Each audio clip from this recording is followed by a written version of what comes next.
All right. All right, settle down, everyone. Let's all have a seat and let's gather around. All right, now look, it's been a fun summer, I know that, but now it's time for you all to go back to school. And since we're gonna... Oh, come on now, it's not gonna be bad. Look, this year's gonna be... Oh, stop it, hey, stop it, hey. Stop it! Oh, man, look, I'm sorry, please don't cry, please don't... Please? Look, it's gonna be a fun year for you. I mean, you're gonna have a really awesome teacher, Mr. Schwarzenegger. You know, he's a real cool guy. He's been in the army. He's gone to the jungle to fight aliens before. He's worked with the CIA. He even fought Batman once. He was also once a governor. You know, I swear you guys will all really like him. Well, look, he's even bringing a ferret with him. I mean, see, isn't that cool? You'll like that stuff, right? Yeah. See, there we go. I told you that'd be fun. Well, listen, kids, have a fun Debt to Cinema class, and if anything goes wrong with today's lesson, you can just come to me. My name's Mr. Mominex, or you can email Principal Gillis, okay? Alright, have fun, kids. Alright, take it away, Brian. Like most people, we love going to the theater and catching the latest releases. However, we sadly put a big dent in your wallet. Fortunately, living in the digital age makes the viewing possibilities endless from the comforts of home. Many of these films that you can see right from your couch, we're ashamed to say we missed, despite labeling ourselves cinephiles. So join us as one or both of us cross off a title from our list of shame. It can be an all-time essential classic, or an underrated piece of cinema that's worth giving a shot. Hell, it might just be some trashy film we want the other's opinion on. So sit tight and join us as we pay off our debts, $1 at a time. I pledge allegiance. Now, more than ever, to be a teacher requires patience, kindness, and understanding. Fortunately, Astoria Elementary has just hired such an individual. I'm very happy to be here. I want to ask you a bunch of questions, and I want to have them answered immediately. How many of you were born in Astoria? Boys have a penis, girls have a vagina. I gotta ask before we start, you kind of told me off the air, but last night I was sitting with my great aunt Ada, who's awesome, and I told her what we were recording today. She was like, why that movie? And I told her why. I was like, well, we like to be topical. The school year is about to start. That's why I'm guessing Kindergarten Cop, school year. I've never seen it. She was like, okay, but why that movie? This is the weirdest journey to get to this episode because my original pick, what I wanted to do was Billy Madison, and yeah, I said no. I know, you said no. I gave you the choice, which, really doesn't matter because it's still my pick. I could have said, yeah, let's go ahead and do it anyway, but... I said Back to School with Rodney. It was Dangerfield. that, and then there was Toy Soldiers, and then I was like, okay, fine, Back to School makes more sense. You sold it to me. Then you did the rap in our last episode, which, I mean, just getting a little bit off topic here, but... that was really cool, but inside of me, there was just something that felt like my immediate reaction was I have to go back to Billy Madison because it's like, just as cool as it was for doing that to Hypnotize, it's like, this just, I can't let that go. You keep saying that. I didn't do anything to it. It sounds... I took an instrumental, I know, and it's completely and I didn't wrong. even borrow the cadence, really. You took the instrumental, it's like, it's still fucking with my head because I'm thinking that should be Hypnotized. Trust me, if you go on the internet right now, there are far worse versions of that beat out there but you than still, what I did. But you still did it, Brian. That's the thing. You still did it. Sure. It's just so why did you pick this movie? Why'd you pick 1990? How did we get to this? Reitman Was film? that Blake Yeah. and I were talking about, and I was like asking him about Billy Madison, which to me that seems like a perfect Debt to Cinema pick. And being that I'm a kid that grew up with Adam Sandler, like I fucking loved Waterboy, Happy Gilmore, Wedding Singer. And I have somehow never seen Happy Madison. I could not find a copy of it when I was younger. It was never on TV or anything, but like... Billy Madison. Yeah, sorry. It's like 3 a.m. at the time that we're... You've never seen his production company. No, I haven't. Okay. But I mean, it seems to me like that is a big cinematic sin, but then... Somehow, Blake's girlfriend overheard us talking, and she brought up Kindergarten Cop as something that was fitting of the back-to-school theme, and I thought, oh, fuck, that's a good one, actually, because I've never seen that. And then, lo and behold, you had not seen it either, and honestly, like, regardless of what you think of it, like, that's one of those movies where even for people that haven't seen it, they've seen videos on YouTube, they can quote lines directly from it, and to have not having seen it yet, that's a pretty big cinematic sin for a cinephile that... I just thought, you know what? Yeah, that has to be rectified. Like, that is a definitive debt to Cinema Pick, and I think that debt was owed. And so, yeah, I was glad I saw it in that respect. Sure. I can understand why. Yeah, sure. Like, it met that criteria. Yeah. But the Schwarzenegger movies I like are actually good movies. You know, Last Action Hero. I was going to say The Sixth Day, not that one. Total Recall. Like Predator and Terminator are among my favorite movies. Like those, Terminator 2. Like, it's funny that I brought up Adam Sandler, but I was kind of in the phase of watching both around the same time in elementary school, and I mainly saw, like, you know, stuff like True Lies and all that. I didn't really get into any of the comedic stuff with Arnold. Like, that was actually the stuff I discovered late. You can skip over Twins and Junior. Yeah, I saw Jingle All the Way. That one's good. I remember seeing Around the World in 80 Days in theaters, and I actually liked that movie. At the time, I liked it because I was immature enough to. But he was funny in it. This was like right. I think right during that was like gubernatorial. It was the last thing that he was in before he took office. Yeah.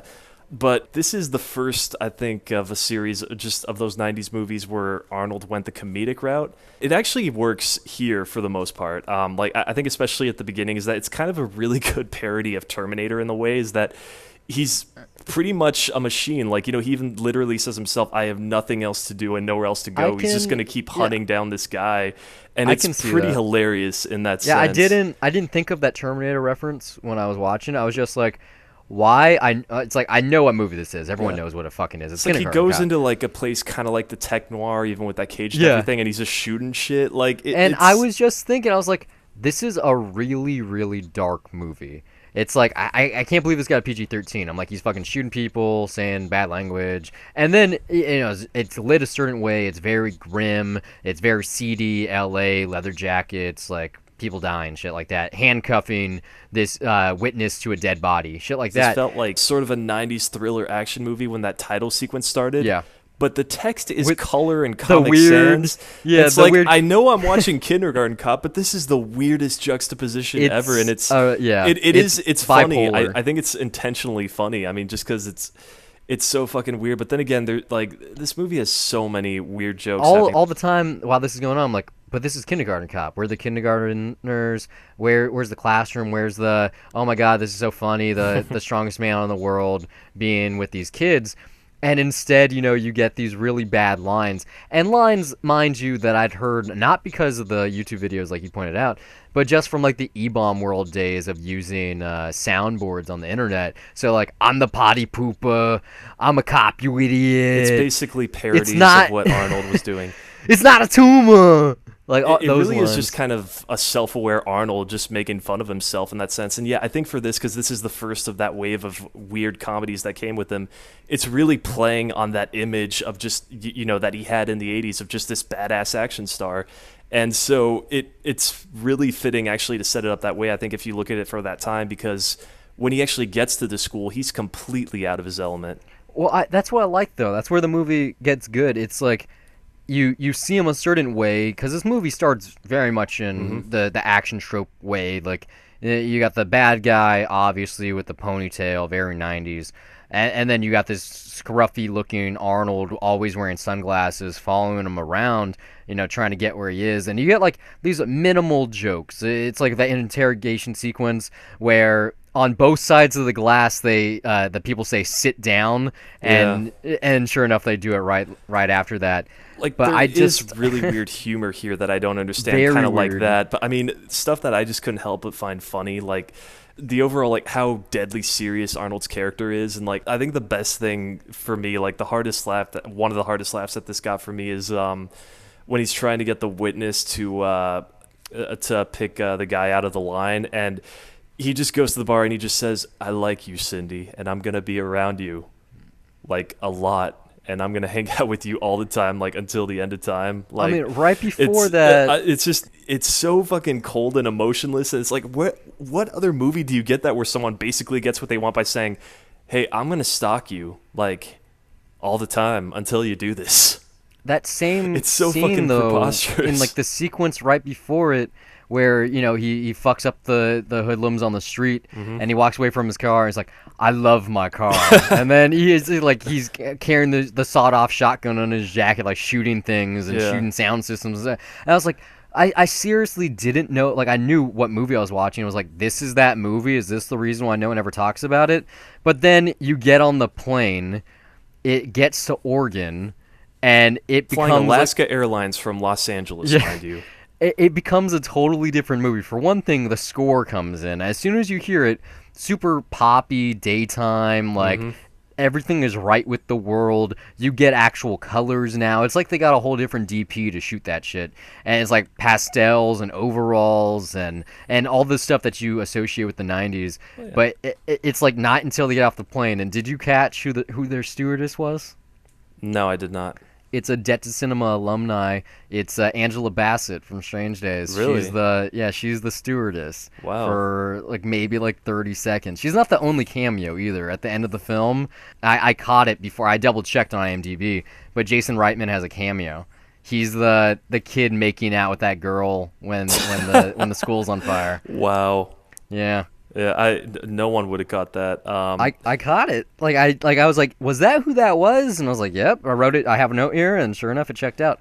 When they get off the plane, the food poisoning bit is a So plot fucking convenience. bizarre. I didn't think it was funny, and I think it dragged on way longer than it needed to. It's necessary, though. It is because necessary, but it's she's like, the do you one really- with the teaching background. You already set up that she's hypoglycemic. She's always eating. She's always talking about food. And that's a running gag that works out really well, especially with her klutz of a fiance, who I think his name... What the fuck was his name? It was, not Schmutz, but it was I can't remember. It was a Yiddish name. And I got a little laugh out of it. But it's not like it's a one-trick pony. Like, they continue in it. But yeah, it's a obvious just setup. It's like, Yeah, the same way it's like... well, it just goes on way too long. Like, there's some jokes in this movie that just kind of I don't know. They're just going, and it's weird. I'm just kind of like, wait, is that supposed to be funny? Like when they first The meet the whole movie is fiance like that, at the motel. I don't. This is the weirdest thing ever. But it's like, okay, I get it that he's kind of clumsy and tripping around. Actually, that wasn't entirely clear until later in the end that he actually was clumsy. I thought he was just nervous. But for some reason, it cut to a shot of his feet as he was going in the bathroom. I didn't catch that. I have no idea why, and and that just cut back to normal. It's like that was the weirdest insert. Was the take too long or something? Or I thought, was I supposed to be looking at something? Because then just it cut to a shot of Arnold eyeing him, and it's like, should I be suspicious of this guy? There is some seemingly really weird, clumsy filmmaking here, and it's just I'm not sure that all of it is necessarily actually funny, even though there is a lot of stuff that really, really is funny. We haven't talked about it yet, but before the fish out of water stuff, the comedy is so bad it's eye-rollingly embarrassing that they would even come up with this kind of dialogue. All of those little one-liners from earlier, which are necessary Arnold, especially of the era, it's just they don't always work. Like that line you were talking about, I'm gonna see a lot of you, Cindy, or fuck, what else? It's basically everything he says before he shaves is just who wrote this? Yeah, but that's the thing. It's playing off his image. I think it's one of those things that's clear off the bat of hey, this is not a standard Arnold Schwarzenegger movie. Once the movie, because just the concept of it, the fact that everyone knew, like I said at the beginning, this is kindergarten cop. That's what you want to see the cop in teaching kindergarten. And it's just, I wasn't expecting the way it begins. It makes sense in the way that you're describing it, especially playing off character, kind of setting up as what you would expect him to be, but in the almost deadpan, this is beyond how it would be funny in that movie. Yeah, it's pretty clear in the way that this is going to be a movie about this guy that finds his humanity teaching these kids, and it's going to just push all these triggers for him. But my thing though is 4 years later, or I guess you could say 3 is when he was filming it, he was doing Shane Black's Last Action Hero, which does the same kind of things we're talking about. It plays off of his public image literally by making Schwarzenegger a character playing himself, and then also the Jack Slater role. But maybe it's because of the meta nature and how much it's kind of like the Scream movies. But it goes to a point. I think maybe it's because it's making fun of movies in general. And also, you got a not skilled just him. action director. You got the director of Die Hard making that movie. Whereas this is Ivan Reitman, and I want to say that he even did Ghostbusters. But here, the most disappointing thing to me is that I think on an action level, I wasn't expecting this to be Hot Fuzz, but even though that can follow, you can follow certain tropes here and certain cliches, but there's certain things that it builds up well, especially when it gets to the end. But then when you get to that climax, it's it kind of just goes for the easy route and doesn't go anywhere. As soon as you see the villain and you find out he has mommy issues, like you're introduced to him and he's gonna get a manicure with his mom when she's getting her hair done. Which it's is like, one of those things I'm that's sorry. just kind of weird. It's like, Yeah, I mean, well, okay, not so this even guy's that, a it's drug just- dealer and I should be afraid of him, but I'm kind of just told that he's very scary without seeing why he is, and that wasn't even my issue. It was more so the how many times can we see the movie where the bad guy just loves his mother? It's like Psycho. Every fucking movie is like that. You know, it doesn't really stray far from it, and you never get a reason to dislike the bad guy. Whatever the fuck his name is, Crisp, whatever. You're like, okay, yeah, sure. You know, he's a bad guy. I can understand that. He kills someone in the first 4 minutes, but it's like, why is Arnold following him through a mall? Why is he this bad guy? Yeah, like there's no personal connection. It's just Arnold's obsessed over his career for no reason, It's and just- he's it's chasing after this guy. The weird tongue-in-cheek joke to get you set up for the real movie, which we haven't talked about yet, and we have to. So you get to Oregon. It's shot differently. It's very colorful. You get this poppy music, and then you get the juxtaposition of this huge muscle-bound guy and these kids. And the way it's done is probably the best thing in the movie. You get that really interesting point of view where he meets the class rather. They're looking up at him, and he's like bigger than life, larger than life, and then he's looking down at them, and they're ants. The way that is shot, and then just the line delivery, like the monotone. Like I've seen that scene so many times, but like even now, like, you know, just it's still fucking funny here just because of the build up to it. It's like you just know that things are gonna go bad. I mean, and yeah, like that is the main appeal of this movie. Like this movie's called Kindergarten Cop, so that's obviously the stuff that you remember it for. But yes, like this is obviously going to be funny just based on the premise alone. Like it is so hard to fuck up. It's not like funny because it's brilliant screenwriting. It's because it is Arnold Schwarzenegger in his place where you just don't expect to see him like that at all. It's too ironic to not work, Yeah, even and if it doesn't work like, that well. Even when it gets silly, like when you get that training montage with him and everything, Which like, is awesome. Best part of the movie. Singing, you have him like playing a guitar, wearing a farmer's hat and a Yeah, farmer's yeah, shirt, and it's well. like, it's how can you not laugh at just like the insane because I mean that's part of why I think why it's jarring at the beginning, why that works so well is that you just see this very serious cop and then just completely flip that over its head, like just in ways that you don't expect seeing it. So it's not just your familiarity with Arnold Schwarzenegger, but yeah, like that. It's for the sake of a comedy, yeah, that's some of the stuff that is the stuff that works best for the movie. That's what's weird, though. It's an Ivan Reitman film.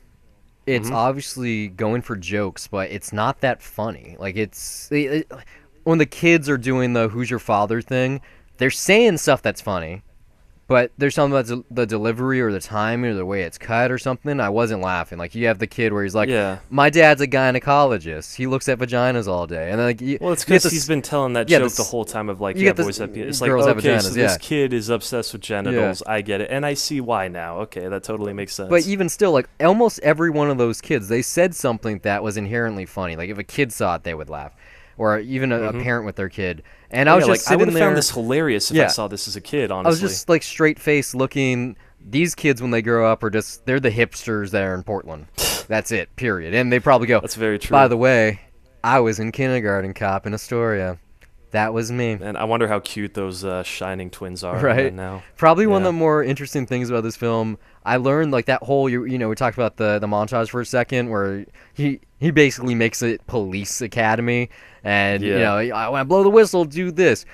He becomes the drill sergeant from Full Jump Metal in Jacket line, like, do the tires, do this. Like, we suck at the fire drill, we're going to get good. Like, he gets them in line.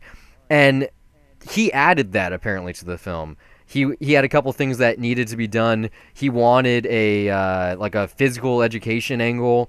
And he also... Like, of course he would do that. Course. Like, for Arnold Schwarzenegger to do that, to teach kids how to work out. And then he also needed a gym in town, which, like, was a whole thing where he was going to shut down production if he didn't get it. I heard about that. And, yeah, I guess some guy, like, gave up his like, office space that wasn't being used and everything was fine. But it's like... What was Arnold really doing here? This is, like, his first real comedy. He, did... Junior and Twins later with Ivan Reitman, and then he did more and more and more comedic things. I mean, look at him now in the Expendables and stuff, and I guess you could say like Terminator 3 and Genesis are pretty funny in certain ways. And he's just become less associated with who he was. Like even Total Recall, it's a couple years before this. That's No, because it was it's like it was the Verhoeven. summer before this. So like that was the Was it previous 89? movie. No, it was 90. Wait, what? This is the same year? Yeah, this is the Oh, same I- year. I- It was literally the summer right before. I didn't this, know that. So it was a few months before. Oh, I yeah. thought it was. I thought it was like a year or two before. Well, that's awesome. Yeah, no, they're very very close. So yeah, he, this is, it's like you said, he was playing with his career, trying to figure out what worked. He wasn't Conan anymore. He wasn't the Terminator. He wasn't Hercules. He wasn't the strong man with minor lines of dialogue. He's going all in here. Like he's trying to become a thespian. He's trying to flesh out his range. Like it's not just my muscles and my smile. It's also who I am. And his backstory in this film. He's from Austria. Like he's like, Yeah. my dad was a cop, my brother was a cop, my mom was married to a guy who was a cop. Like apparently that's kind of true too. His dad actually was a cop. So like there's something here that works, but I think it's just more his star power, because I haven't seen every Ivan Reitman film, but this isn't one of his better ones. I think it's just that there's something about just the imagery here, the kids versus the muscle-bound man, that inherently it's just has the situation to work. that like it's like you can't help but laugh and like if this was your first Arnold Schwarzenegger movie, I don't know if you would find it that funny. Like maybe if you're a little kid, then yeah, you would laugh just seeing like this obviously very tough, very serious cop, and that just being put in charge of these Would you show kids. this to your kid though at the time? Because think about the way this film opens with the junkies and getting changed. Someone dies in the opening minutes. To an 8, if I saw this when I was 8, stuff like that would have gone over my head, and I think I would have been. I don't know. fine. Maybe like this film is really dark in the beginning and really dark at the ends. Forget Ghostbusters, and mind you, there's Ghostbusters bed sheets in this movie, which is just awesome. But this is the guy that directed some really great comedies, like Dave and Father's Day. If you haven't seen Father's Day, you need to check And it this out. is before Twins and Junior, right? No, they're like between in Twins between? and Junior.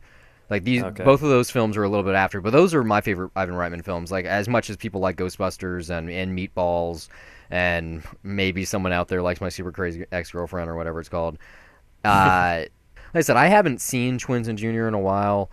And just like I've seen parts of them, and like somebody else made this criticism, and I'm kind of just stealing it, but it's because they told me what It's it like the was same before I movies. really saw parts of it. But like, which one's the one where Arnold's pregnant? Junior. Is it Twins or is it Junior? Twins is Okay, him 'cause- and Danny DeVito are twins. Okay, well, yeah, I mean, for Junior, it's like the parts of that movie I was watching. It's like there are no jokes. It's like it takes this outlandish premise, It's kind of like this movie. but then yeah. it plays it straight, like it's very serious, and it's like, huh? Like I don't know. It's like even when like I brought it up near the beginning, but like even when the partner is just vomiting all over, it's like I see how that's a joke, but it's and she's not the necessarily executed like it's one. Like, I mean, yeah, it's weird. But speaking of which, like, the partner in the movie, like, yeah, she doesn't have much time, but she's great in this. Oh yeah, she's great, Especially with that her, accent. Yeah, her Austrian accent. She seemed familiar. I didn't know why. It wasn't because of the Junior thing. She's done TV over the recent past. Like for instance, she played Leslie Knope's mom on Parks and Rec. So people probably recognize her, but she's really great. Like she has really good comedic timing. She's pretty cute. She like I really like her stuff with the chef, especially towards the end. And then she's pretty kick ass in the final scenes here too. So she's good. Not Schwarzenegger's just her, good. like Penelope Ann Miller too. yeah, which I mean, she's like, gorgeous in this. honestly, like for their relationship in this movie, like yeah, they do have chemistry. I thought it totally worked. As strange as it might seem, it was very charming for me to watch. No, I totally dug their relationship, even though it was fucking obvious. The first time you see her and she looks at him, and then you see the kid, and it's like, oh, they're looking for a mom and their son. Yeah, let's it's throw like, all these red herrings at you real fast you to know make you where think. this movie is going, but it's like, yeah, you know what? They managed to make you care. Like they managed to make Arnold even endearing. That one scene in the classroom when he's reading that children's book to them, Oh, and he talks about his kid. Once, It's like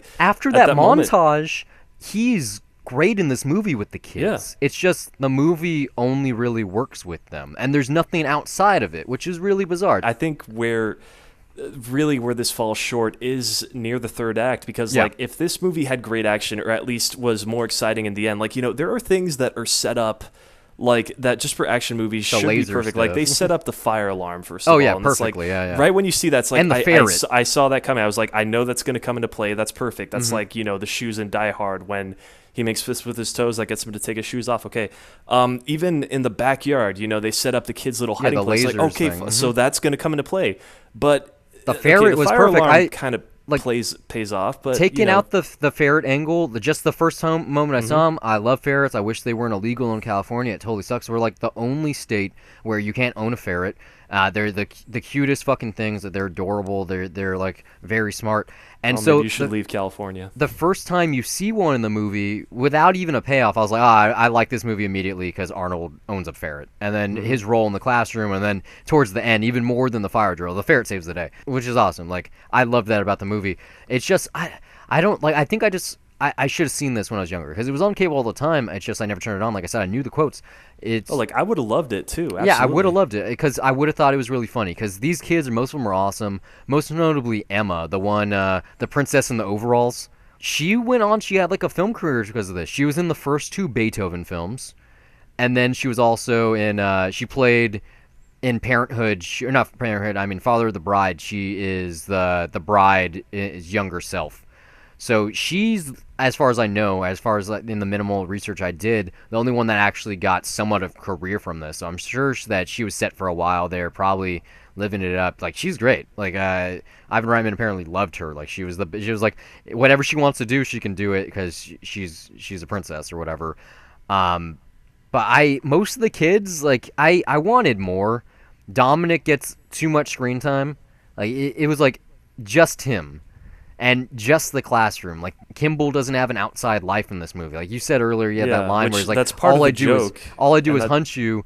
But they're not on the phone talking to their chief or anything, or in the local field office, or going shopping, or like, anything. You totally forget that they're on the case too, because it's, there really isn't that much there. Like, exactly why he's going after Dominic and the mom there, but like, you can easily forget that this is the type of cop movie that it is.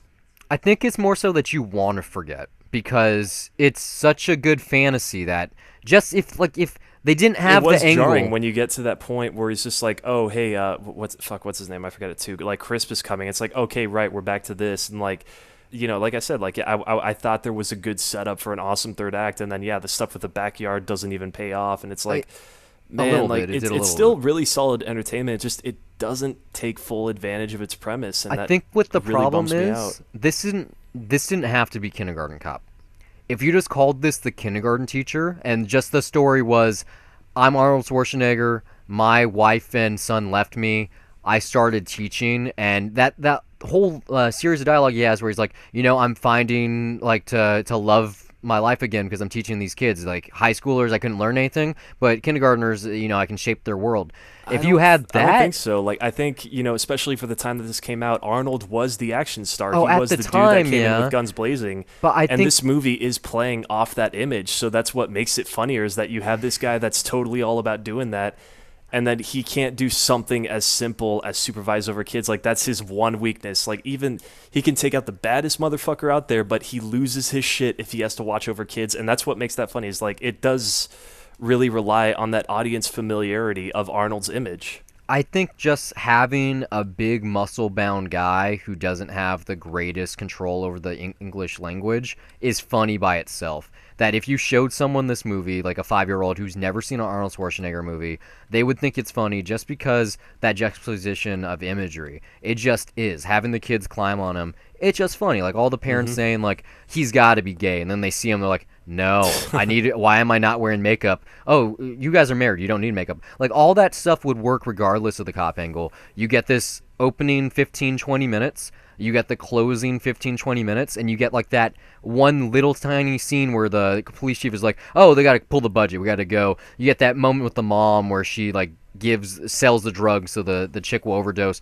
But it's like that stuff doesn't work. The plot doesn't work. It wouldn't work with this screenplay. That's the thing. Like, the only reason why this movie works is because it's Arnold being put in this situation. I disagree, it's not because though. of the script. Have you seen? Well, you probably haven't. But The Rock, he made a movie. First off, okay, The Pacifier is basically the better version of this movie that Disney did. And that's Vin Diesel. Yeah, I was gonna say the game plan with the Rock is the other example. Both movies made by Disney, both kind of similar to this. The Pacifier, he's like a Navy SEAL who has to watch his family to make sure that something doesn't happen with one of the kids. and he watches them, and there is no cop angle. It's just, I used to be a Navy SEAL, I got to protect you guys. I'm going to become the best nanny ever on the pacifier. And then the game plan is The Rock is like an NFL He's a star. football player? Yeah, he's an NFL star, and his daughter gets like dropped on his lap. I think his ex-wife dies or something like that, and he has to take care of her. And he's never done this because he's like the Playboy sports star. It's kind of like Annie, except not adopted. No, because Annie's a musical. Annie has a whole like poor little talking girl about plot, angle. though. That one, yeah, that one's kind of like that.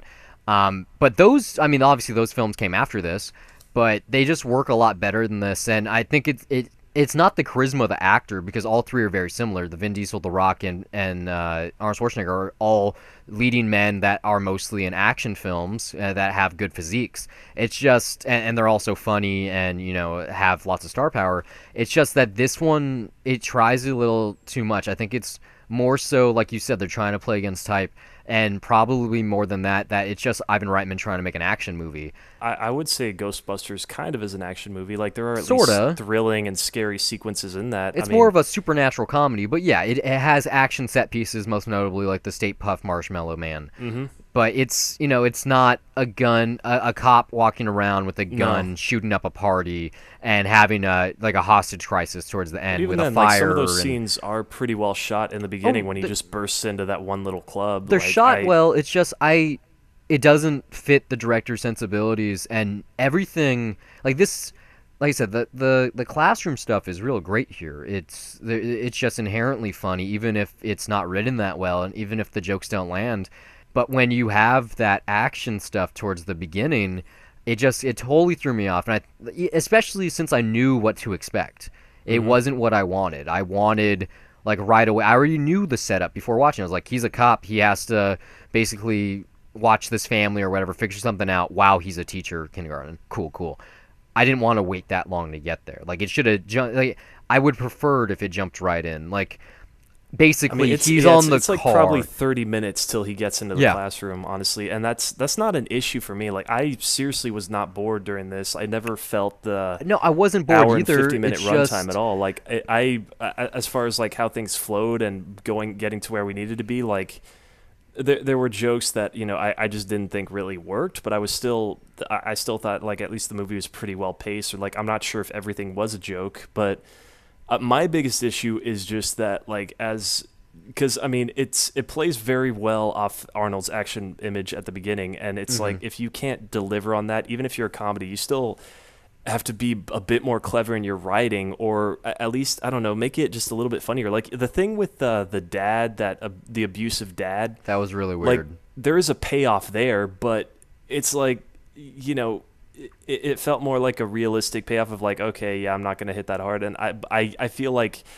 you know, for a movie that's this ridiculous, you want to see, like, the very over-the-top punishment that Arnold's going to give the guy. Like, that's like just kind of what you want out of this premise, and it has to be something that's really, really funny. Whereas this is just kind of like, oh, he just punches the guy, and he's like, yeah, it felt good. Like, the I was payoff glad I for that fucking hit joke asshole. is the principal doing her little miming punch in that her office. too. But you get the counterpoint when Chris comes to Oregon, and he's like trying to buy the race car for his son, Which was fucking weird. So fucking weird. But you get the whole thing where he's like, Daryl, you should take my money, and he kicks his ass like to a pulp and walks away with the president. And then you get that even weirder thing where the mom's like, oh, like, baby aspirin, baby this, rectal thermometer. You know, you gave me all this stuff when I was a kid, and I turned out all right. Well, you turned all right because I gave it to you. Well, you can't argue that kind of sense. Like, oh man, like, everything that wasn't involving the classroom here, or Penelope Ann Miller's character, or just anything that wasn't in Oregon where it was isolated from the bad guy, was fine, and everything else was trying a little too hard for me. Like, I still enjoyed the movie, because it's kind of impossible not to. I was trying to take fashion tips from these kids. I was like, hey, my overalls look just like those, actually. I knew it wasn't going to be a good movie, but I thought it was going to be a funnier movie. I don't think it's a bad movie, and I think just inherently it can't be a bad movie. You know, I wouldn't buy this for $1, but I still recommend it. You know, I do think it's still fun. It's funny and it's charming in places. It's just if it's on Netflix, if it's on cable and you're flipping channels, like it's worth a good like 40 minutes to watch. But you can go to a party, throw this in the background, or watch it on the couch with friends. You know, you can talk during it and then laugh and watch it during like some of the big moments. But it's a real bummer that it doesn't fully take advantage of this premise, because those scenes in the classroom are great. Yeah. But this movie can be a lot better than just having those. And, you know, I mean, this movie, it's not forgettable at all. Like, you're going to remember it strictly because of that and because of the premise. But that's the thing. I know it's just like, I really wish it was more than that. What I knew about it before seeing it is going to make it just as memorable as I've seen it in the first place. Like, it didn't add anything extra. Like, there isn't any imagery that I'm going to keep. Like, the mental image of Schwarzenegger in the classroom was just as strong as the real thing. I think just seeing that poster alone, you know, is the movie. Like, that is the joke. And it's funny enough. And then the real thing is disjointed to a point where it doesn't seem natural. Like, the serious stuff, the action stuff, the quote-unquote serious stuff, is far more comical and over the top than the actual story. The actual classroom stuff seems very nuanced and realistic. It's like, how do you get this like pastiche of who Arnold is with the machismo, like, and then it does yet get more endearing, like it does counter that really well. Like, the opening for me, I guess, worked far better than it did for you. But like, compared to like just how over the top he was at the beginning, I think it complemented that later on. It's just, if the ending was able to better pay that off, then like this could have been a full-on classic for me, and that's really just where my issues lie, and I wish I could like it more than I do. I think more so than me having a problem with the beginning, though, and that it doesn't get to the story fast enough, is the way it ends. Because, I mean, it's obvious the way it ends. As soon as you see Penelope Ann for the first time, you know what's going to happen. It just feels like it gets there way too easily. It's not even that. It's just how fucking nonsensical it is. You're going to tell me that this guy just saved her life and her kid's life. He got shot in the shoulder and the leg. He's in the hospital for some odd days. And the first time she saw him is when he walks his way back into the classroom and they make out. She didn't visit him once in the hospital with her kid. What about the teacher who, you know, worked for the school for 22 years and was kicked to the curb, is teaching the class again, and they're like, oh my God, he's back. Go fuck yourself, lady. Your class sucks. Like, it was the storybook ending. I saw her in the frame, actually, in the end when they were all running up to him. She's in the frame in the back, but it's just...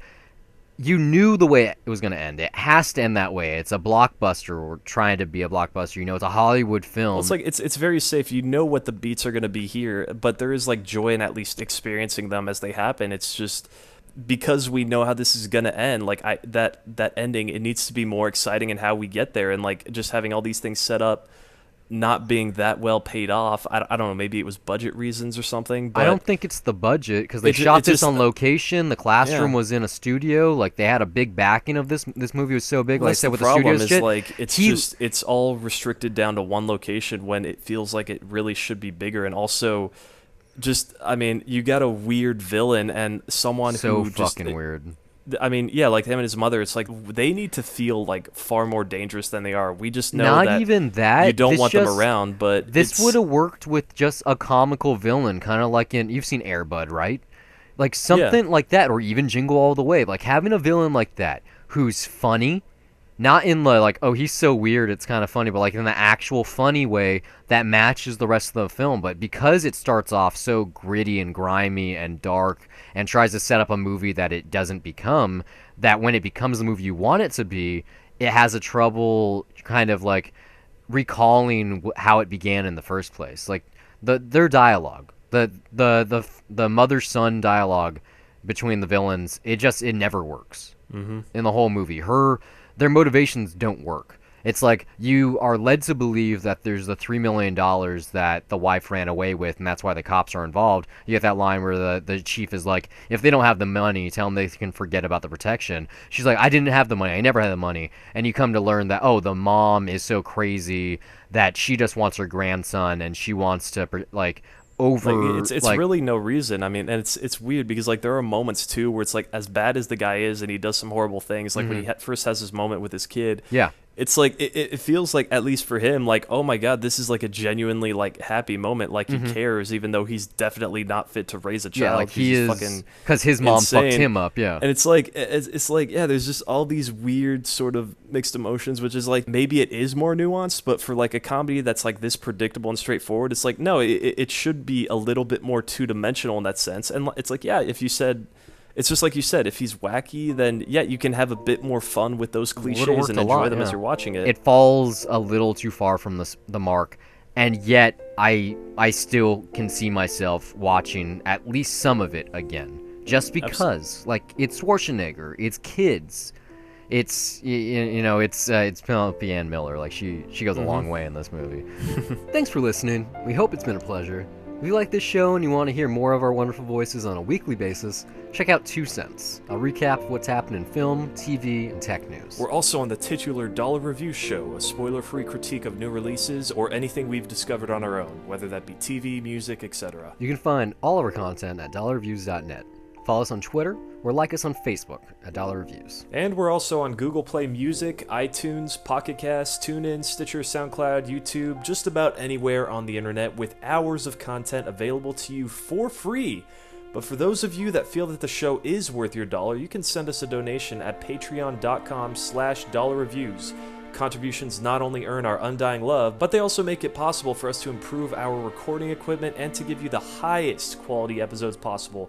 But more importantly, they'd be helping us acquire the content to review. You know, trips to the multiplex are expensive, and the more donations we receive, the more films we can review for your listening pleasure. If you listen somewhere we're currently not available, you'd like to contribute some talking points, send a Death to Cinema request, or if you just want to laugh at us, you can do so by reaching out to us on social media or send an email to brian@dollarreviews.net. Or you can email me as well, steve@dollarreviews.net. You can follow me personally on Twitter at Brian Gillis, that's BRYONGILLIS, and now you know how to spell the email too, and also under the same name on the lovely site Letterboxd, which acts as my film diary, where I rate films I'm watching, write the occasional review, and even sometimes compile lists. You can also find me on Twitter at S_MTX, and also follow my film diary at Letterboxd under the same name, where I log everything I watch, and sometimes write brief reviews. That's it for this week. Until next time, keep the change.